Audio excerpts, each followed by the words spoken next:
1400 سال میں یا تو یہ کاغذ اور کھال پہ لکھا گیا ہے، لیکن کسی نے اسکلپٹ نہیں کیا ہے اس کو، ایک ایک حرف کو ڈھالنے کے بعد پھر اس کو گولڈ پلیٹڈ کیا گیا ہے۔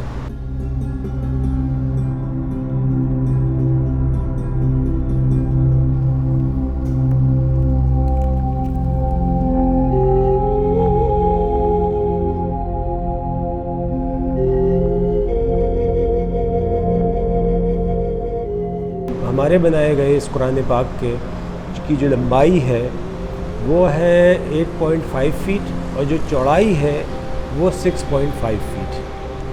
پھر اس میں ایک صفحے میں جو اپروکسیمیٹلی 150 الفاظ ہیں۔ اس کے کل جو ہے 550 صفحات ہیں اور اب تک 5 صفحات اس کے فائنل ہو چکے ہیں۔ اس کا ڈیزائن ہمارا اپنا ہے، بالکل ہم نے ڈفرینٹ ڈیزائنز کو اسٹڈی کر کے ڈیزائنز وہ کیا گیا۔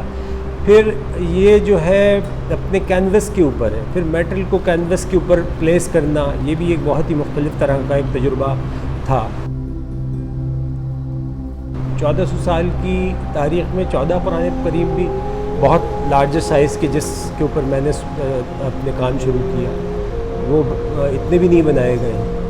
تو اس طرح سے جو آخری قرآن کریم جو ورلڈ ریکارڈ کے مطابق جو بنایا گیا تھا وہ افغانستان میں کے کیلیگرافر اپنے نے کیا تھا، وہ ماسکو میوزیم کا حصہ ہے، جس کی لمبائی جو تھی وہ تقریباً 6.5 کے قریب آس پاس ہے اور اس کی چوڑائی 4 پوائنٹ سمتھنگ تھی۔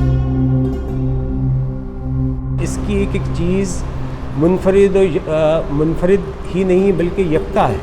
یہ دیکھنے میں آپ کو لگتا ہوگا کہ اس کی جس واسط سے بنایا گیا ہے کہ یہ کوئی پرنٹ ہوا ہے، لیکن یہ پرنٹ نہیں ہوا بلکہ یہ پینٹ ہوا ہے اور انتہائی باریک برشز سے کام کیا گیا ہے، جس میں جو منیچر جس طرح سے بنایا جاتا ہے اس طرح سے کہ آپ اس کو میگنیفائنگ گلاس لگا کے اس کی ڈیٹیل دیکھیں گے تو آپ کو اندازہ ہوگا کہ کس عرق ریزی اور کس جافشانی کے ساتھ اس کا ایک ایک پھول، ایک ایک بیل بوٹا، ایک ایک موٹیو جو ہے وہ اپنے نقش کیا گیا ہے۔